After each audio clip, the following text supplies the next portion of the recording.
तुमच्या सेवेने स्वामी प्रसन्न व्हावेत असे वाटते का?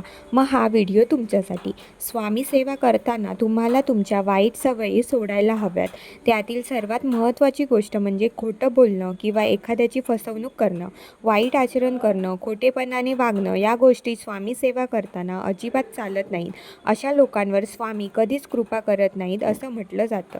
आपले विचार नेहमी सकारात्मक असावे. काही जण सतत नकारात्मक विचार करत असतात.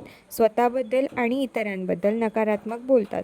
असे लोक कधी यशस्वी होऊ शकत नाही असं म्हटलं जातं. या लोकांवर स्वामी कृपा करत नाहीत.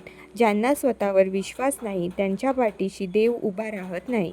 स्वामी सेवा करताना आपल्या मुखी नेहमी चांगले शब्द असावे, चांगले तेच बोलावे, सकारात्मक विचार ठेवायला हवेत. स्वामी सेवा करताना शिस्तबद्ध असायला हवे. सकाळी लवकर उठून स्नान झाल्यानंतर देवपूजा करावी, आपले नित्यकर्म करावे.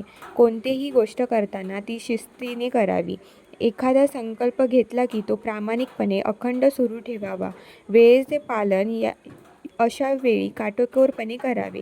दुसऱ्यांबद्दल वाईट चिंतणे, दुसऱ्यांवर विनाकारण जळणे, इतरांच्या पाठून त्यांच्याबद्दल वाईट बोलणं, विनाकारण एखाद्याची बदनामी करणं, अशा गोष्टींमुळे आपले कर्म खराब होत असतात. स्वामी या मत्सरी लोकांच्या पाठीशी उभे राहत नाहीत. त्यामुळे कोणाचाही द्वेष करू नका. मन चांगले ठेवा. स्वामी सदैव साथ देतील. स्वामींवर विश्वास असला की अशक्यही शक्य होतं. नशिबात नसलेल्या गोष्टी मिळतात असं म्हटलं जातं.